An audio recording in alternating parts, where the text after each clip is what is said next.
Assalamualaikum warahmatullahi wabarakatuh. Saya Rizka Yuliantika, CGP Angkatan 11 Kabupaten Batang, akan memaparkan aksi nyata modul 1.4 tentang budaya positif. Aksi nyata ini saya susun dengan fasilitator PGP Angkatan 11, Bapak Trisno Widodo SPD SD MPD, dan mengajar praktik PGP Angkatan 11 Bapak Agus Soim SPD SD. Aksi nyata ini saya buat berdasarkan tantangan penerapan budaya positif di sekolah saya, yaitu pengalaman yang pernah saya alami dalam penerapan konsep modul budaya positif adalah ketika saya mempunyai keinginan untuk menyelesaikan permasalahan pelanggaran atau disiplin murid dengan memposisikan diri sebagai manajer. Terkadang sikap saya berbenturan dengan budaya di sekolah yang terbiasa menghukum murid sebagai langkah jitu membentuk disiplin. Maka dari itu, saya memerlukan suatu pendekatan khusus dalam mensosialisasikan ini kepada rekan sejawat saya, yaitu melalui kegiatan diseminasi. Tahapan-tahapan diseminasinya yang pertama, berkonsultasi dengan Kepala SD Negeri Cokro, yaitu Ibu Eko Prastiawati SPD SD. Selanjutnya, saya berkonsultasi dengan guru senior mengenai pelaksanaan diseminasi. Langkah selanjutnya, pelaksanaan diseminasi budaya positif dengan kegiatan yang pertama yaitu mengisi daftar hadir diseminasi. Selanjutnya, pelaksanaan diseminasi disiplin positif. Selamat menyaksikan. Assalamualaikum warahmatullahi wabarakatuh. Yang saya hormati Kepala Sekolah SD Negeri Cokro, Ibu Eko Prastiawati. Yang saya hormati Bapak Ibu Guru dan staf SD Negeri Cokro. Saya di sini akan menyampaikan tentang diseminasi disiplin positif. Untuk tugas saya di aksi nyata modul 1.4. Materi diseminasi positif, seorang guru yang baik harus memiliki kemampuan dalam mewujudkan budaya positif di sekolah. Budaya positif dapat dijalankan dengan menerapkan konsep-konsep seperti disiplin positif, motivasi perilaku seperti disiplin positif, motivasi perilaku manusia, keyakinan sekolah atau kelas, kebutuhan dasar manusia, posisi kontrol atau restitusi, dan segitiga restitusi. Nah, Bapak Ibu, sekarang kita akan tahu tentang disiplin positif. Disiplin positif adalah merupakan suatu cara untuk penerapan disiplin yang mengajarkan anak untuk bertanggung jawab dan menumbuhkan kesadaran diri berdasarkan nilai-nilai kebajikan. Disiplin positif lebih ke arah disiplin diri yang dapat mengontrol diri dalam melakukan segala tindakan. Disiplin diri dapat membuat murid memahami dan menyadari berdasarkan motivasi internal, bukan akibat paksaan, pujian, ataupun hukuman. Nilai-nilai kebajikan kebajikan sendiri nilai yang disepakati bersama lepas dari suku bangsa, agama, bahasa, maupun latar belakangnya. Profil pelajar Pancasila memiliki nilai-nilai kebajikan seperti yang kita ketahui ada 6 dimensi: beriman dan bertakwa kepada Tuhan Yang Maha Esa dan berakhlak mulia, ada berkebinekaan global, gotong royong, mandiri, kreatif, dan bernalar kritis. Selanjutnya ada nilai-nilai kebajikan dari IBO Primary Years Program atau PYP, yaitu toleransi, rasa hormat, integritas, mandiri, menghargai, antusias, empati, keingintahuan, kreativitas, kerjasama, percaya diri, dan komitmen. Selanjutnya ada nilai-nilai kebajikan dari keterampilan hidup atau life skill. Dapat dipercaya lurus hati, pendengar yang aktif, tidak merendahkan orang lain, dan membenarkan diri menjadi yang terbaik. Selanjutnya ada 3 motivasi perilaku manusia. Yang pertama, untuk menghindari ketidaknyamanan atau hukuman. Selanjutnya, untuk mendapatkan imbalan atau penghargaan dari orang lain. Dan yang ketiga, untuk menjadi orang yang mereka inginkan dan menghargai diri sendiri dengan nilai-nilai yang mereka percaya. Selanjutnya di sini ada keyakinan kelas atau sekolah. Guru berperan dalam mewujudkan terbentuknya keyakinan sekolah atau kelas dengan adanya kesepakatan antara guru dan murid. Keyakinan sekolah atau kelas berupa pernyataan-pernyataan universal yang mudah diingat dan dipahami dan harus diterapkan di lingkungan sekolah. Ini adalah contoh keyakinan kelas yang telah saya buat. Keyakinan kelas di sini ada pelatihan. Perhatikan guru saat sedang jam belajar. Ada sapalah teman maupun guru dan orang tua. Di sini bisa dilihat ya Bapak Ibu, semua kata-katanya itu positif. Jadi kalau keyakinan kelas tidak boleh menggunakan kata-kata yang negatif seperti jangan atau dilarang atau tidak boleh, itu tidak boleh digunakan. Selanjutnya kita akan belajar tentang 5 kebutuhan dasar manusia. Ketika seorang murid melakukan suatu perbuatan yang bertentangan dengan nilai-nilai kebajikan tadi atau melanggar peraturan, hal ini sebenarnya dikarenakan mereka gagal memenuhi kebutuhan dasar mereka. Yang pertama, kebutuhan untuk bertahan hidup, kasih sayang dan rasa diterima, penguasaan, kebebasan, dan juga kesenangan. Ini contohnya Bapak Ibu, ada studi kasus di sini. Ibu Bella, guru wali kelas 3, sedang bingung menghadapi ulah salah satu murid di kelasnya, Ampan. Beberapa anak telah menunjukkan sikap Ampan yang seringkali meminta bekal makan siang mereka dengan paksa. Jika Anda menghadapi situasi seperti Ibu Bella, apa yang akan Anda lakukan? Menurut Anda, kira-kira alasan Ampan melakukan itu apa? Nah, di sini kita bisa kaitkan dengan 5 kebutuhan dasar manusia. Yang pertama, untuk bertahan hidup, karena ia lapar dan orang tuanya tidak membawakan bekal makan siang, maka kebutuhan yang sedang berusaha dipenuhi oleh Anwar adalah kebutuhan untuk bertahan hidup. Selanjutnya, kebutuhan yang kedua yaitu kasih sayang dan diterima. Anwar tadi meminta paksa bekal karena ia merasa senang temannya jadi memperhatikan dia. Ketika temannya melaporkan tindakan itu kepada gurunya dan gurunya memberitahu orang tuanya, sehingga orang tuanya jadi memperhatikan dia. Kebutuhan dasar yang sedang dipenuhi Anwar adalah kebutuhan akan kasih sayang dan rasa diterima. Selanjutnya, karena ia temannya jadi takut dengan Anwar dan menuruti keinginannya. Kebutuhan dasar yang sedang dipenuhi oleh Anwar adalah kebutuhan akan kekuasaan. Selanjutnya, alasan yang keempat, karena ia merasa bosan dengan bekal makan siang yang dibawakan ibunya dari rumah. Karena ibunya selalu membawakan bekal yang sama. Oleh karena itu, ia mencoba makanan teman-temannya yang beraneka ragam. Kebutuhan dasar yang sedang dipenuhi oleh Anwar adalah kebebasan. Dan yang terakhir, karena ia melakukan iseng saja dan menikmati ekspresi teman-temannya yang merasa ketakutan, kesal, dan ia menikmati menikmati hal itu, maka itu merupakan pemenuhan kebutuhan dasar dari keselamatan.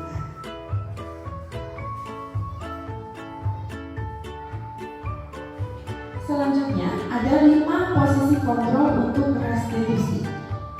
Ada guru sebagai penghukum, guru sebagai pembuat merasa bersalah, teman, pemantau, dan manajer. Berikut saya akan mengumpulkan perbedaannya. Nah, kalau guru sebagai penghukum, maka yang guru lakukan, ia akan menghardik murid tersebut, akan menunjuk-nunjuk, menyindir, dan sebagainya, dan berkata, kalau kamu tidak melakukannya, awas ya. Hasilnya, muridnya akan menjadi hasil yang memberontak dan menyalahkan orang lain atau berbohong karena dia saking takutnya dengan kita, karena kita akan menghukum. Maka murid akan berkata, biarkan saja, nanti juga marah-marah. Dan akhirnya dampaknya murid akan melakukan lagi hal yang sama. Kemudian guru sebagai pembuat rasa bersalah, biasanya dia akan mengatakan, kamu seharusnya itu sudah tahu, itu lelah sekali menghadapi kalian kok melakukan hal tersebut. Nah, anak jadinya menyembunyikan atau menyangkal dan berbohong. Murid akan meletakkan guru tidak ke dalam dunia atau orang yang berkualitas dalam dirinya. Hasilnya muridnya hanya akan berkata, maafkan saya Bu, dan dia merasa rendah diri atas apa yang sudah mereka lakukan. Yang di sini ada posisi kontrol saja sebagai teman, yaitu membuat alasan-alasan untuk muridnya sambil berkata, ayolah lakukan ini demi ibu, atau masa kamu tidak mau, masa kamu tidak ingat ibu kan pernah membantu kamu.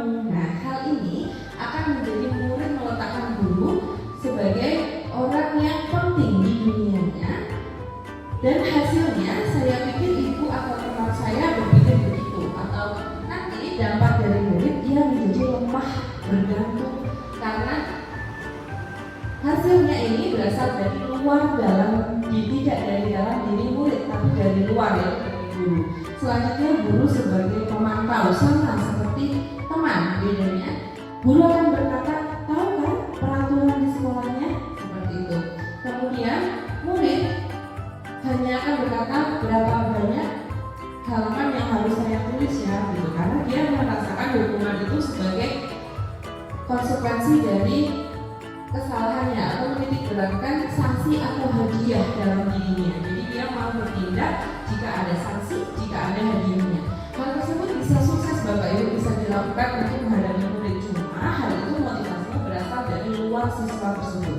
Jika kita akan menumbuhkan dari dalam diri siswa sendiri, maka kita harus melakukan identitas sebagai kontrol diri atau manajer. Manajer di sini, guru akan mengajukan pertanyaan-pertanyaan, kemudian akan bertanya, apa yang kita yakini, apa yang bisa kau kerjakan untuk memperbaiki masalah yang kamu lakukan. Nah, di sini hasilnya akan menguatkan pribadinya murid. Murid meletakkan dirinya sebagai individu yang berkualitas dirinya sendiri. Dan hasilnya bagaimana cara saya bisa memperbaiki keadaan, akhirnya dia bisa mengevaluasi diri bagaimana cara memperbaiki diri. Nah, kita sebagai posisi manajer tadi, kita dapat melakukannya dengan cara segitiga restitusi. Yang pertama adalah menstabilkan identitas. Kita bisa bertanya, setiap orang pasti pernah melakukan kesalahan. Kamu bukan satu-satunya yang pernah melakukan kesalahan ini. Kemudian, langkah yang kedua adalah validasi kebutuhan. Kita bisa bertanya, kamu tentu punya alasan mengapa melakukan hal tersebut. Adakah cara yang lebih efektif untuk mendapatkan apa yang kamu butuhkan? Nah, di sini ada menanyakan keyakinan. Nilai-nilai apa yang telah kamu sepakati, kamu ingin menjadi orang yang seperti apa? Nah, Bapak Ibu, di sini ada studi kasus lagi. Guru matematika dan mewakili kelas 8, Ibu Santi, sakit sehingga tidak dapat masuk dan mengajar. Akhirnya dicarikan guru pengganti, Ibu Eni. Ibu Eni baru 2 tahun menjadi guru SMP. Beberapa murid perempuan, Vivi dan Natali, mengetahui hal ini dan mulai menggunakan kesempatan dan bersikap dan tidak mengindahkan kehadiran Bu Eni. Bu Eni mencoba menyapa Vivi dan Natali dengan ramah sambil mengingatkan mereka untuk tetap fokus pada pengerjaan tugas. Ayolah, tugasnya dikerjakan. Nanti ibu ditegur bapak kepala sekolah atau kalian tidak kerjakan tugas. Tolong bantu ibu ya. Namun Vivi dan Natali malah tertawa. Ah ibu, santai saja bu. Mereka tetap tidak mengerjakan tugas dan malah mengobrol. Keesokan harinya, Ibu Santi memanggil Vivi dan Natali serta menanyakan tentang laporan Ibu Eni. Ibu Santi menanyakan, apakah mereka bersedia memperbaiki permasalahan yang ada? Vivi dan Natali sempat ragu-ragu dan membela diri. Namun pada akhirnya mereka mengatakan akan meminta maaf. Ibu Santi menanggapi bahwa tindakan itu boleh saja dilakukan bila mereka sungguh-sungguh ingin meminta maaf. Namun Ibu Santi menanyakan kembali apa yang mereka bisa lakukan untuk menggantikan rasa tidak dihormati Ibu Santi.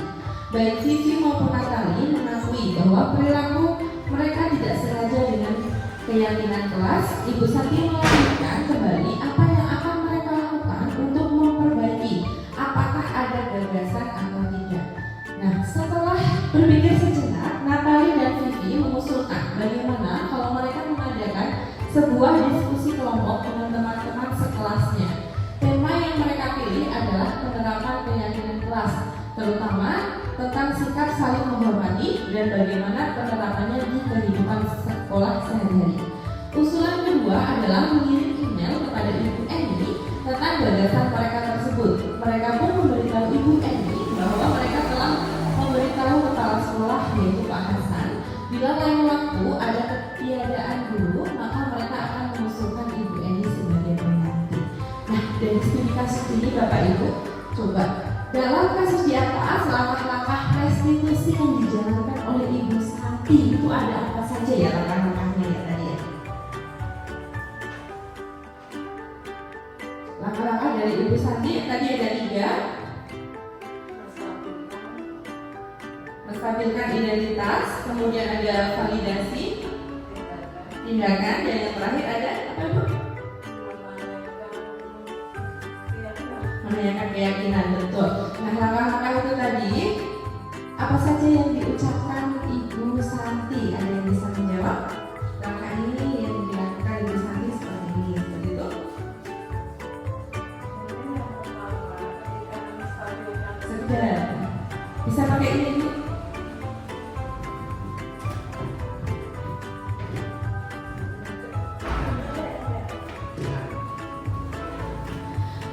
Baik, terima kasih. Saya akan mencoba menjawab dalam kasus di atas langkah-langkah restitusi apa saja yang sudah dijalankan oleh Ibu Santi.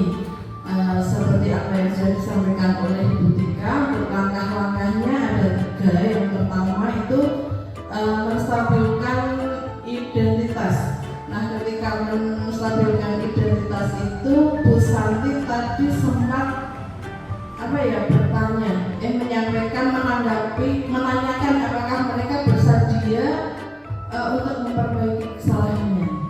Kemudian langkah yang kedua ada memvalidasi tindakan, yaitu mungkin Bu Santi menanggapi bahwa tindakan itu boleh saja dilakukan. Ya, apabila mereka bersungguh-sungguh ingin meminta maaf, namun Ibu Santi menanyakan kembali apakah mereka kita tolong itu kasusnya Bu, apakah mereka bisa melakukan untuk menggantikan rasa tidak dihormati Ibu Santi. Kemudian yang ketiga ada menanyakan keyakinan. Untuk menanyakan keyakinan ini, Bu Santi melanjutkan kembali apa yang akan mereka lakukan untuk memperbaiki masalah. Apakah ada gagasan? Luar biasa, tepuk tangan buat Luar biasa pemahaman dari Bu Is ini ya. Nah, betul yang dikatakan dari Bu Is tadi bahwa 3 langkah itu adalah menstabilkan identitas. Ibu Santi tadi menanyakan apakah mereka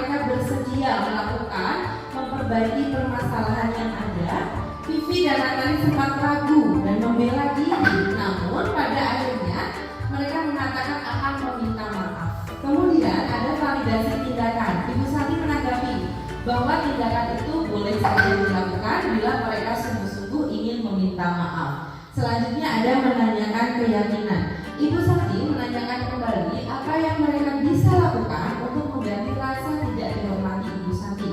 Baik Vivi maupun Natali mengakui bahwa perilaku mereka tidak sesuai dengan keyakinan kelas yang ada. Selanjutnya pertanyaan yang kedua, dalam kasus di atas apakah posisi yang telah diambil oleh Ibu Eni tadi yang Ibu pengganti tadi ya, dalam menangani Vivi dan Natali, coba siapa yang bisa menjelaskan posisinya Ibu Eni tadi? Kan kontrol guru tadi ada 5. Nah, posisinya Ibu Eni, bukan Ibu Santi ya. Yang tadi tanya-tanya itu Ibu Santi. Kalau Ibu Eni itu posisinya di mana? Ada yang bisa?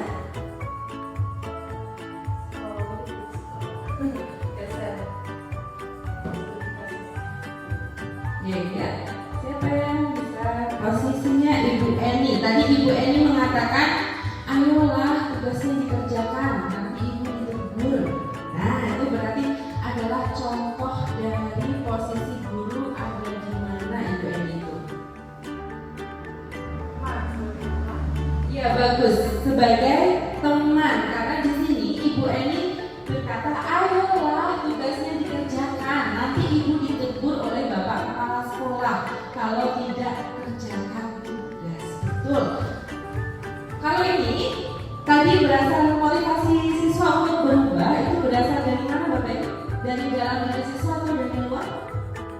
Dari luar ya, karena Bu Vivi di sini tidak menerapkan dirinya sebagai manajer.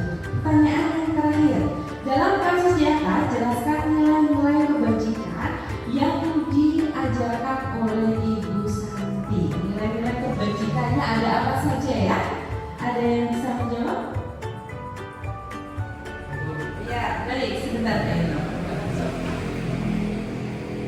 Baik, terima kasih untuk berarti di sini Ibu siapa ya? Ibu Santi itu berarti posisinya adalah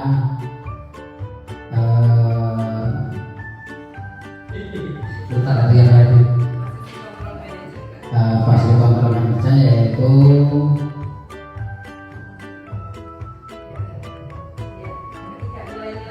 nilai-nilai kebajikan, yaitu dalam kasus di atas maka nilai kebajikan yang diajarkan oleh Ibu Santi yaitu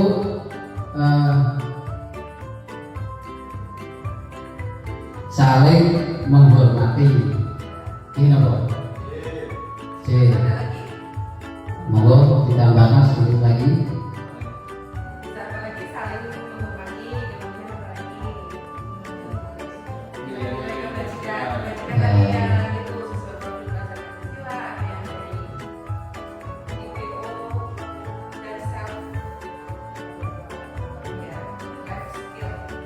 Mau ditambah sedikit Pak, begini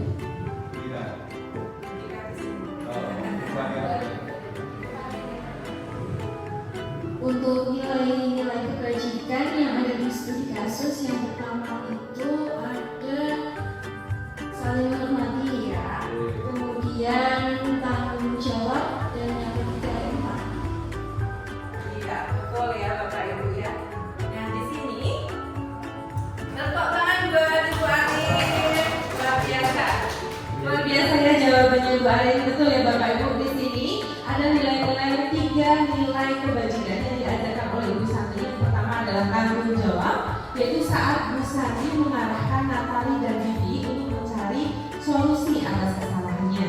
Kemudian dia juga diajarkan untuk menghormati guru atau orang yang lebih tua walaupun hanya guru pengganti. Selanjutnya ada empati, yaitu Natali dan Vivi memiliki rasa empati. Hal ini tercermin dari mereka pun memberitahu Ibu Eni bahwa mereka telah memberitahu kepala sekolah Pak Hasan bila lain waktu ada ketiadaan guru, maka mereka akan mengusulkan Ibu Eni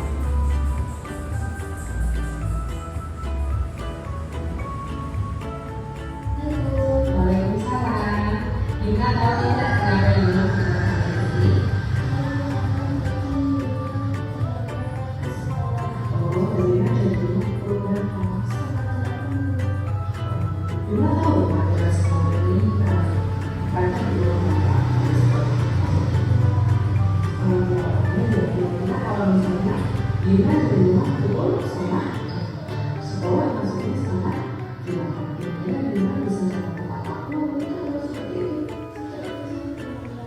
Nah, kalau sudah kita mencari tahu siapa yang benar, siapa yang salah. Kita ingin tahu solusi yang benar dan alasan yang benar kenapa bisa terlambat.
Assalamualaikum warahmatullahi wabarakatuh.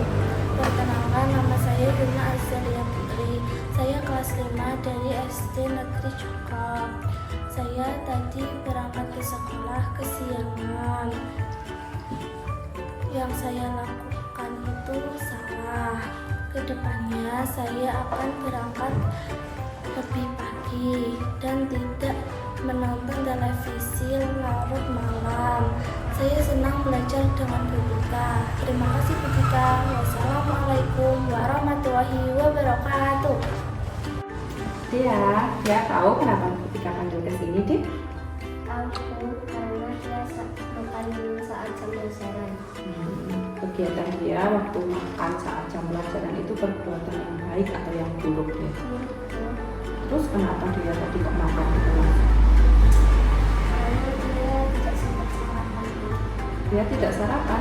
Lalu terus dia memangnya bangun pukul berapa kok sampai tidak sarapan di rumah? Bangun pukul 5. Nah, pagi itu deh, pukul 5. Kenapa kok tidak sempat untuk sarapan? Karena setelah saya tidur kan bangun. Iya. Bangun saya terus Oh, main HP. Tadi dia terlambat karena kehabisan waktu ya dia. Nah, dia masih ingat tidak tentang kesepakatan kelas kita, Dea? masih Bu menghargai orang lain dan diri kita sendiri. Iya, kalau kira-kira kalau makan pelajaran ini termasuk menghargai diri kita sendiri dan orang lain atau tidak? Jadi kita tahu dia yang namanya makan itu adalah suatu kebutuhan manusia. Tapi yang dilakukan dia di sini berarti dia sudah melanggar kesepakatan kelas kita. Ketika tidak mencari siapa yang benar dan yang salah, berarti di sini bagaimana cara solusinya supaya dia tidak mengamati di kelas bagaimana caranya?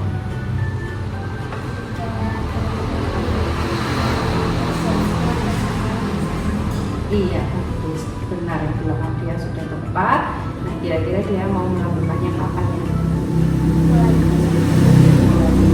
Oke, siap. Jika percaya sama dia bisa melakukannya, dia bisa menjadi anak yang lebih baik lagi. Dan ketika tunggu hasilnya supaya besok tidak makan lagi di kelas ya. Baik Bu, terima kasih ya Bu. Iya, sama-sama Dea. Assalamualaikum warahmatullahi wabarakatuh. Perkenalkan, nama saya Asyifa Diana Yasmin. Saya dari kelas 5 SDN Negeri Cokro. Tadi saya makan di kelas saat jam pelajaran. Saya tahu hal yang saya lakukan itu salah. Saya kedepannya akan lebih baik lagi. Setelah saya bangun, saya bersiap-siap dan sarapan, tidak main HP lagi. Saya senang belajar dengan Bu Tika. Terima kasih ya Bu Tika. Wassalamualaikum warahmatullahi wabarakatuh. Nah, begitu untuk Bapak Ibu yang tadi sudah saya terapkan, semoga bisa bermanfaat bagi Bapak Ibu guru sekalian untuk penerapan kedepannya jika ada murid yang mengalami kegiatan untuk dia melanggar disiplin atau budaya positif yang ada di sekolah. Nanti Bapak Ibu bisa mulai dengan cara membuat kesepakatan kelas supaya mereka tahu, murid-murid yakin bagaimana aturan-aturan yang ada di sekolah. Terima kasih yang dapat saya sampaikan. Saya ucapkan kurang lebihnya mohon maaf yang sebesar-besarnya. Wabillahi taufiq wal hidayah. Wassalamualaikum warahmatullahi wabarakatuh. Waalaikumsalam.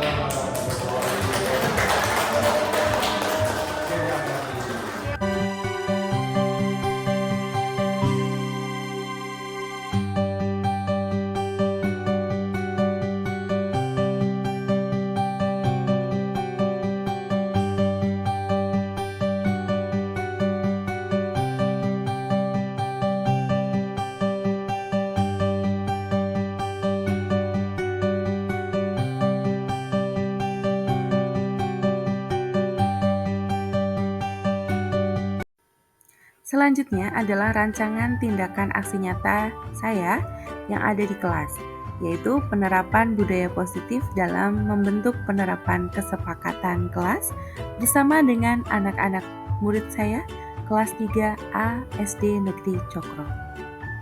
Latar belakang dibuatnya kesepakatan kelas yaitu membuat kesepakatan kelas bukanlah hal yang mudah dilakukan. Kita dihadapkan dengan murid-murid yang memiliki latar belakang, kebiasaan, dan karakter yang berbeda-beda. Kesepakatan kelas akan membantu guru dalam penerapan kedisiplinan pada murid, serta membantu guru mengenal muridnya dengan lebih baik lagi. Tujuan adanya kesepakatan kelas ini yaitu yang pertama, mengembangkan perilaku positif anak, yang kedua, menumbuhkan motivasi internal dengan pembiasaan sejak dini, dan yang ketiga, mengembangkan kemampuan untuk mengelola diri dan tahan terhadap godaan atau kesulitan. Tolak ukurnya, terbentuknya kesepakatan kelas, dan guru dan murid konsisten menerapkan kesepakatan kelas agar suasana kelas menjadi lebih kondusif. Lini masa tindakan yang digunakan, kesepakatan kelas akan dilaksanakan semester 1 dan semester 2 pada tahun pelajaran 2024 sampai 2025. Langkah-langkahnya yang pertama yaitu menanyakan pendapat murid. Murid diberi kebebasan untuk menyampaikan masalah yang dihadapi saat di kelas dan keadaan kelas yang membuat mereka nyaman. Yang kedua, menanyakan ide murid untuk mencapai kelas impian mereka tentang guru dan teman-teman di kelas.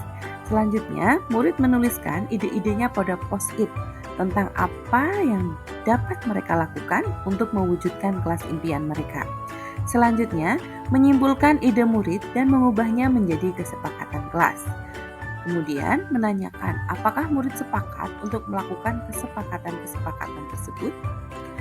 Kemudian langkah selanjutnya, murid membuat kesepakatan itu dalam bentuk poster untuk memudahkan mengingat, yaitu membuatnya dalam buku tulis mereka sendiri-sendiri. Kegiatan selanjutnya, guru dan murid menandatangani poster kesepakatan yang dibuat murid. Guru dan murid melakukan refleksi dengan melihat bersama poster kesepakatan kelas yang ditempel di dinding kelas. Dukungan yang dibutuhkan yaitu kolaborasi yang baik pada seluruh warga di sekolah dalam penerapan budaya positif, baik guru, murid, dan wali murid. Sumber daya lingkungan belajar, sarana, dan prasarana sekolah dalam mendukung penerapan budaya positif, yaitu kesepakatan kelas yang saya buat. Assalamualaikum warahmatullahi wabarakatuh.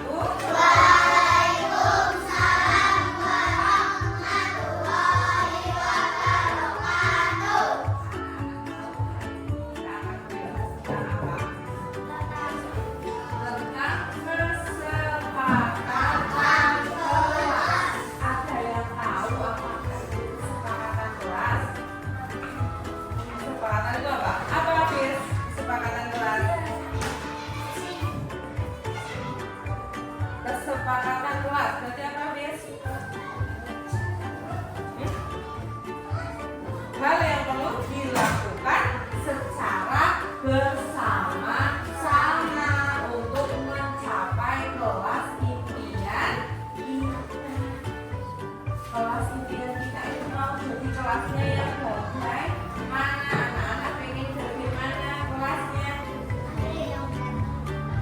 Bagaimana kelasnya kebayangnya Bella? Bella dulu. Apa Bella? Tidak ada yang berantem. Bu Tika bantu tuliskan ya. Di sini kelasnya ini kelas impian kalian. Kelas impian. Berarti aman ya, bisa dikatakan tidak ada yang berantem. Berarti kelasnya bagaimana? Aman. Terus kelasnya kepinginnya bagaimana lagi kelas impian kalian? Hah? Bersih. Terus apa lagi? Rapi. Terus bagus. Terus bagaimana? Terus apa lagi? Aman sudah. Apa lagi? Kelasnya kepengennya aman, bersih, rapi, bagus. Oh, ada semangat belajar ya. Terus apa lagi? Sudah? Ini kelas impian kalian. Berarti ada 6 ya kelas impian kalian ya. Ada aman, bersih, rapi, bagus, tenang, dan semangat belajar. Apa yang bisa kalian lakukan supaya kelasnya menjadi aman? Ketika akan membagikan ini kertas sama kalian, ini kertasnya bisa diambil satu, ya. Ini lengket, nanti bisa ditempel. Nah, itu paham? Satu-satu dulu. Jadi aman. Bagaimana cara membuat kelas menjadi aman? Iya, ditulis nanti di sini ya. Tidak boleh kurang, tidak boleh apa? Ditulis di sini. Bisa? Nanti bisa ditulis maju ke depan terus ditempel setelah ditulis ya. Itu dibagi ke belakang. Nih, sekarang satu-satu dulu. Ini ambil satu-satu.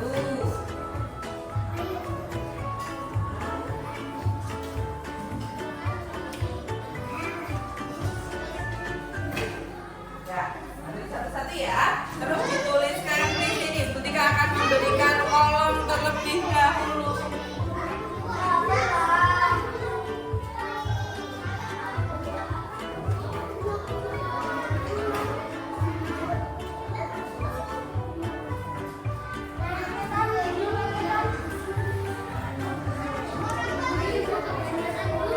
Gak apa-apa, kan nanti masih ada banyak. Disimpan dulu ya. Iya.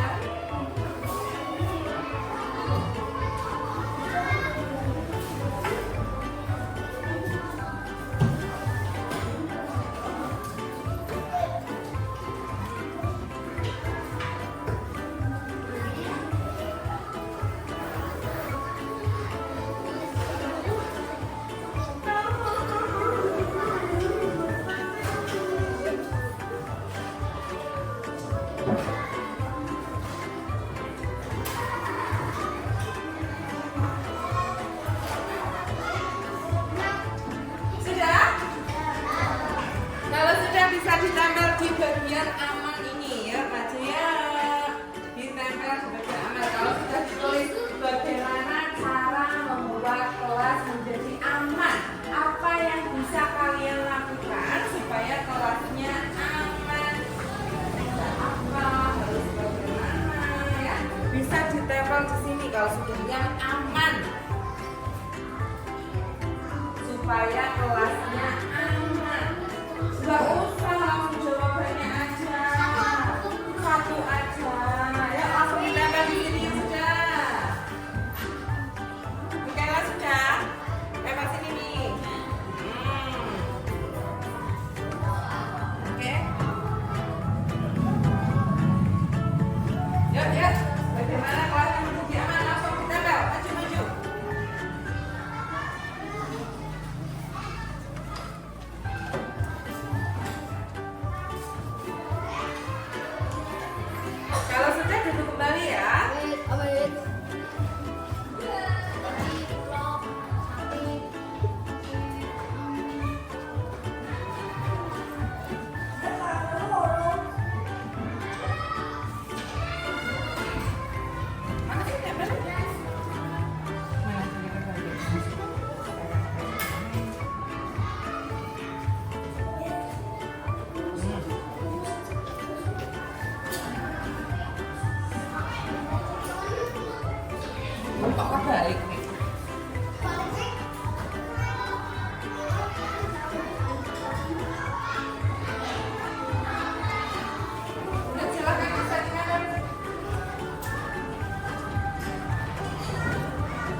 menjadi aman, tidak berantem, tidak berkelahi, jangan berkelahi,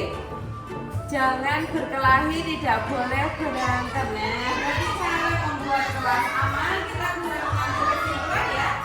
Kesepakatan kelas kita yang pertama,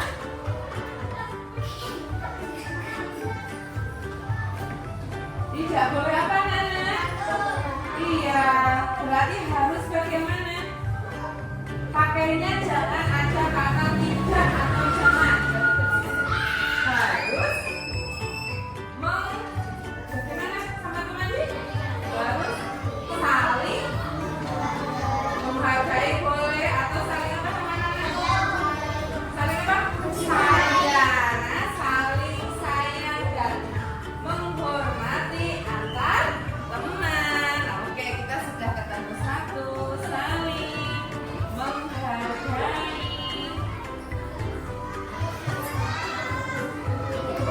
dan sayang dengan teman. Oke, selanjutnya bagaimana cara membuat kelas bersih? Apa yang bisa kalian lakukan? Ditulis lagi, kemudian ditempel di bagian yang bersih.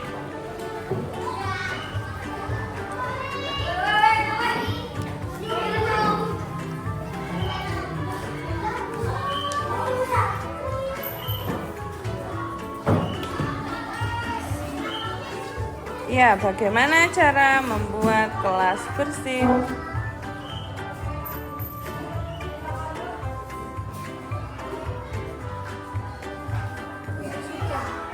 Bisa ditempel kalau sudah ya. Ditempel di bagian yang bersih.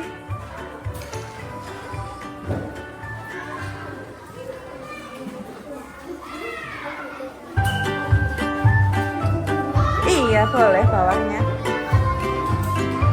Aturan yang kedua yaitu bersih. Bersih itu harus menyambung, mengepel, melaksanakan piket, membuang sampah, menyambung, membuang sampah, membersihkan papan tulis. Itu berarti yang biasa kalian lakukan saat apa? Piket bagus berarti kesepakatan kelas kita yang melaksanakan piket. Tujuan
disepakati. Oh, aku punya kesepakatan. Berarti kesepakatan kelasnya itu tidak boleh untuk hilang dan harus dilakukan. Berarti nanti anak-anak mengisi ini, ya, kemudian digunting, terus ditempel di buku kalian, dihias. Bu, ini yang ini atas, ini bawah, ini apa? Sekarpe, sekreasinya kalian boleh semua. Paham? Ini apa namanya? Burungnya mau di atas boleh, orangnya punya mau di bawah boleh, sesuai dengan kreasi kalian. Bisa ditempel di buku PPKN. Paham? Jelas atau tidak? Anak-anak sudah membawa gunting? Mana guntingnya? Ya, sudah membawa lem? Sudah siap? Buku PPKN-nya sudah dibuka? Oke, berikan ya. Nanti silahkan untuk dikerjakan. Iya, terus ini masih kosong ya, kotak-kotaknya masih kosong ya. Nah, ini kotak-kotak ini diisi dengan kesepakatan kelas. Tiap kotak isinya satu. Paham? Iya. Yang mau ditanyakan siapa? Sudah jelas semua? Yang ingin bertanya?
Bagus Zakia. Boleh, Rizka, Yuliantika. Terus sini ya, tanda tangan sini ya. Zakia sudah tanda tangan belum? Sudah, bagus. Tuh guru kasih yang gambarnya. Oh, piala sudah. Belum tadi. Bintang ya, bintang belum ada ya. Kasih bintang. Oke, silakan.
tulis Hafiz, dibaca Hafiz.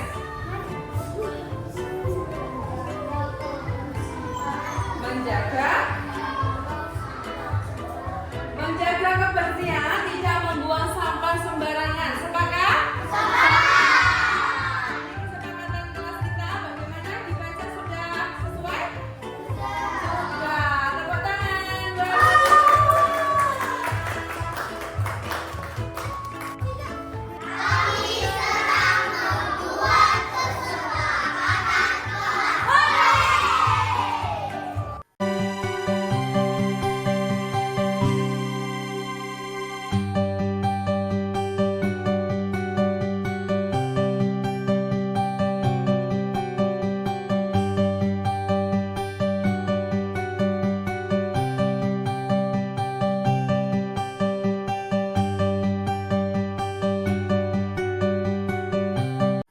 Sekian dari saya.